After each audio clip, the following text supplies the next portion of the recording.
Everyone, welcome back to the YouTube channel Dr. Alam Services. I am Mohammad Uwais Alam, third year MBBS student at government medical college Fatehpur. तो अभी इस video में बात करने वाला हूँ MCC all India Kota MBBS BDS BSc nursing के round wise क्या रूल्स हैं, जो कि ब्रोशर कल आ गया था और आज से रजिस्ट्रेशन स्टार्ट होने हैं। हालांकि जब आप वेबसाइट पर आके देखेंगे तो जो रजिस्ट्रेशन वाला ऑप्शन है, यहाँ पर आप पहले नीट UG मेडिकल में जब क्लिक करेंगे ऑप्शन तो आपको न्यू रजिस्ट्रेशन का दिखेगा, लेकिन जब आप रजिस्ट्रेशन करने के लिए जाएंगे तो अभी जो लिंक है ये एक्टिव नहीं हुआ है। अभी कुछ देर में जैसे ही एक्टिव होगा तो इसका लाइव आपको डिटेल्ड वीडियो रजिस्ट्रेशन का आपको मैं बना के दे दूँगा। तो जितने भी स्टूडेंट रजिस्ट्रेशन करेंगे वो सब लोग उससे हेल्प ले सकते हैं। Step by step live registration करके मैं दिखाऊँगा, तो सब लोग चैनल के साथ जुड़ जाएँ। और जो लोग भी चैनल पर नए हैं वो चैनल को सब्सक्राइब करें, वीडियो को लाइक करें और अपने फ्रेंड्स से ज़रूर शेयर करें। यहाँ पर कंप्लीट काउंसलिंग का गाइडेंस, रूल्स रेगुलेशंस अपडेट आप सबको मिलते हैं। हालांकि कल मैंने एक रूल्स रेगुलेशन के रिगार्डिंग एक वीडियो बनाई थी, लेकिन क्योंकि मैं ट्रैवल कर रहा था तो उसमें वीडियो की क्वालिटी बहुत ज़्यादा पुअर थी, तो उसके मद्देनज़र अब मैं ये दूसरी वीडियो बना रहा हूँ जिसमें पूरे rules regulation round wise cover करूँगा और फिर उसके बाद जैसे ही रजिस्ट्रेशन स्टार्ट होगा लाइव रजिस्ट्रेशन करके भी दिखाऊँगा। तो यहाँ पर स्टार्ट हम रजिस्ट्रेशन से करेंगे। तो रजिस्ट्रेशन का जो अमाउंट लगेगा वो मैंने ऑलरेडी बता दिया था कि अगर आप गवर्नमेंट कॉलेजेस के लिए अप्लाई करना चाहते हैं और जनरल और EWS से आप बिलोंग करते हैं, जनरल या EWS से बिलोंग करते हैं, तो आपको रजिस्ट्रेशन का 1000 रुपये जमा करना है और सिक्योरिटी का 10,000 रुपये जमा करना है। तो टोटल मिलाकर आपको 11,000 रुपये जमा करना है। ठीक है, ये मैंने कल भी बता दिया था। उसी तरह से अगर आप EWS OBC और SC या ST या PWD से बिलोंग करते हैं तो आपको 500 रुपये का रजिस्ट्रेशन चार्ज लगेगा, 5,000 का सिक्योरिटी अमाउंट लगेगा गवर्नमेंट कॉलेजेस के लिए, टोटल 5500 रुपये आपको लगेगा। या फिर डीम्ड के लिए अगर आप ट्राई कर रहे हैं तो रजिस्ट्रेशन का आपको 5,000 रुपये लगेगा, आप किसी भी कैटेगरी से हों। 2 लाख रुपये आपका सिक्योरिटी अमाउंट लगेगा, आप किसी भी कैटेगरी के हों। टोटल 2,05,000 लगेगा अगर आप डीम्ड के लिए तैयारी कर रहे हैं तो।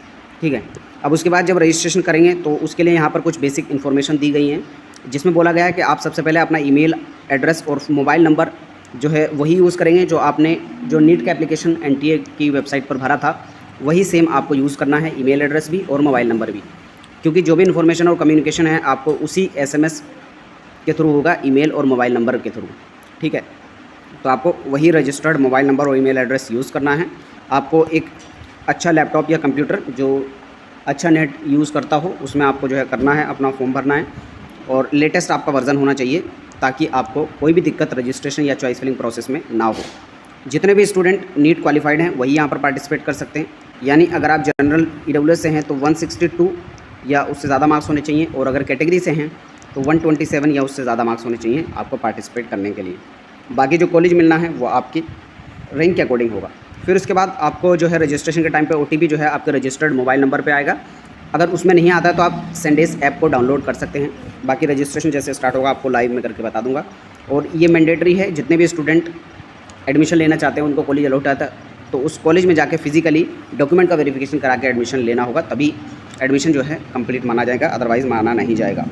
फिर यहाँ पर राउंड 1 के रूल्स की सबसे पहले बात की जाए, ऑल इंडिया कोटा राउंड 1 जिसके अंदर फ्री एग्जिट आपके लिए मौजूद है।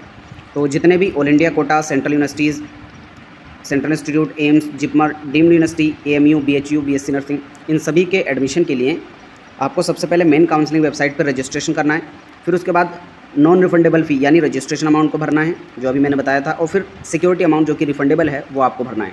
रिफंडेबल अमाउंट आपका जब काउंसलिंग कंप्लीट हो जाती है तो आ जाता है, अगर आप काउंसलिंग में कोई गलती कर देते हैं तब वो नहीं आता है। तो इसलिए ये बहुत ज़रूरी है कि आप सही तरीके से काउंसलिंग करें, और जो लोग चाहते हैं हमारी पेड काउंसलिंग भी ज्वाइन कर सकते हैं, जिसमें गाइडेंस का चार्ज जस्ट 1200 रुपीज़ है। उसमें कंप्लीट काउंसलिंग का गाइडेंस, रूल्स रेगुलेशंस, अपडेट, आपकी काउंसलिंग के डाउट्स, क्वेरीज़ को सॉल्व किया जाएगा। उसके साथ ही कॉलेजेस की प्रेफरेंस लिस्ट भी दी जाएगी जिससे आप चॉइस फिलिंग कर सकें। फिर जब आपका रजिस्ट्रेशन हो जाएगा फिर आपको चॉइस फिलिंग करनी है और चॉइस लॉकिंग करनी है, जो भी टाइम पीरियड दिया गया है फर्स्ट टाइम के अकॉर्डिंग जो दिया गया था ऑलरेडी बता दिया गया है। और फिर उसके बाद सीट अलॉटमेंट होगा और आपका जो रिज़ल्ट आएगा पब्लिकेशन होगा MCC वेबसाइट पर ही। फिर उसके अकॉर्डिंग आप देखेंगे अगर आपको कॉलेज अलॉट हुआ है तो आप वहाँ से अपना अलॉटमेंट लेटर डाउनलोड करेंगे और जो भी कॉलेज आपको अलॉट हुआ है वहाँ पर जाकर आप एडमिशन लेंगे।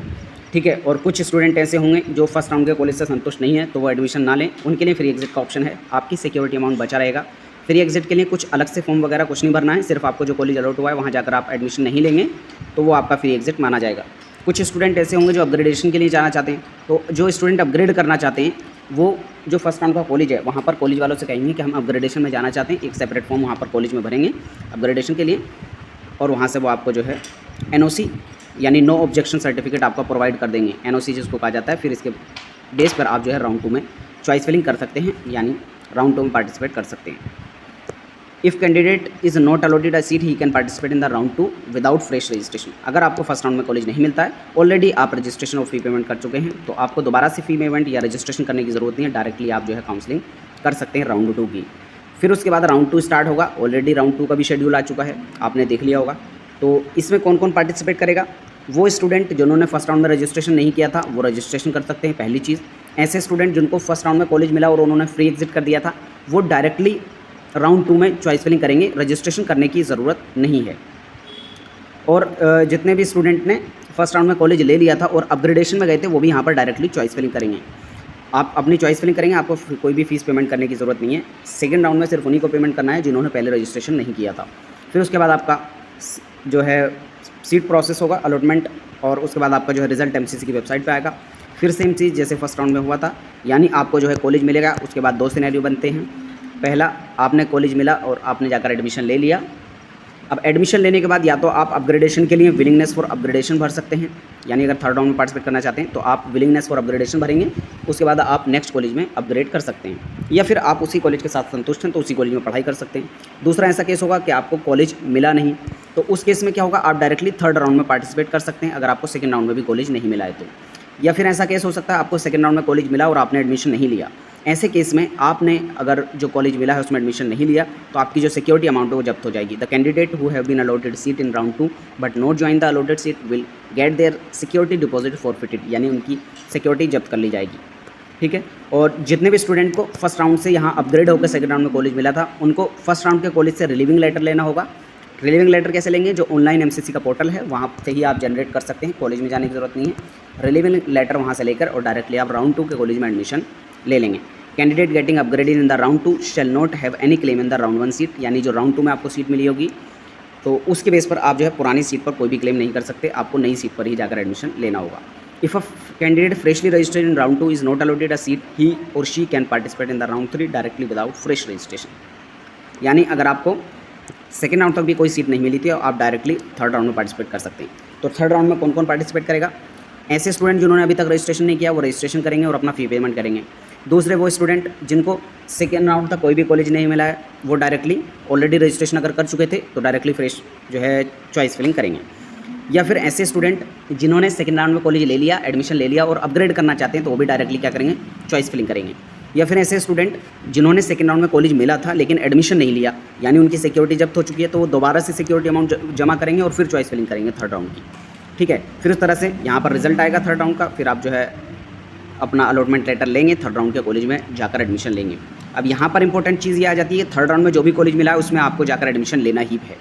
अगर आपने एडमिशन नहीं लिया, यानी आपको कॉलेज अलॉट हुआ, आपने एडमिशन नहीं लिया, इस केस में आपकी सिक्योरिटी अमाउंट जब्त हो जाएगा। और इस साल के लिए यानी 2024-25 की जो काउंसलिंग है इसमें आप ना ऑल इंडिया कोटा ना ही स्टेट कोटा किसी में भी पार्टिसिपेट कर पाएंगे। ठीक है। दूसरा केस ऐसा हो सकता है कि आपको जो है कॉलेज मिला ही नहीं हो थर्ड राउंड में भी, तो इस केस में आप डायरेक्टली फोर्थ राउंड में पार्टिसिपेट कर सकते हैं। ठीक है। तो फिर उसके बाद फोर्थ राउंड स्टार्ट हो जाएगा। फोर्थ राउंड में सबको सेपरेट रजिस्ट्रेशन करना है, आपको सिक्योरिटी अमाउंट भरने की ज़रूरत नहीं है क्योंकि आप पहले ही रजिस्ट्रेशन कर चुके होंगे। तो यहाँ से आप जो है रजिस्ट्रेशन करके अपना फाइनल स्टे वैकेंसी राउंड में पार्टिसिपेट कर सकते हैं। कौन कौन पार्टिसिपेट करेगा? ऐसे स्टूडेंट जिन्होंने अभी तक रजिस्ट्रेशन नहीं किया वो फ्रेश रजिस्ट्रेशन कर सकते हैं, और उसके साथ ही जिनको अभी तक कोई कॉलेज नहीं मिला है वो स्टे वैकेंसी राउंड में जो है काउंसलिंग करेंगे। अब यहाँ पर जब जो डाटा जो है फाइनल स्टे वैकेंसी राउंड से पहले आपका स्टेट और सेंटर के बीच में भेजा जाएगा, यानी आपको अगर थर्ड राउंड तक किसी भी स्टेट, ऑल इंडिया कोटा या किसी भी काउंसलिंग से कोई कॉलेज मिल गया तो आप जो है स्टे वैकेंसी राउंड में पार्टिसिपेट नहीं कर सकते। तो एक सिंपल रूल ये है कि स्टे वैकेंसी राउंड में वही पार्टिसिपेट करेंगे जिनको अभी तक कोई कॉलेज नहीं मिला है कहीं से भी। ठीक है। और जैसे ही आपको कोई कॉलेज मिलता है फाइनल स्टे वैकेंसी राउंड में तो आपको उसमें जाकर एडमिशन लेना ही होगा। अगर आप एडमिशन नहीं लेते हैं अलॉटेड कॉलेज में तो आपको डिबार कर दिया जाएगा नेक्स्ट 1 ईयर के लिए, यानी जो अगली 2025-26 वाली काउंसलिंग होगी उसमें आप पार्टिसिपेट नहीं कर पाएंगे, जो कि बहुत इंपॉर्टेंट रूल है, वही सेम है जैसा कि लास्ट ईयर था।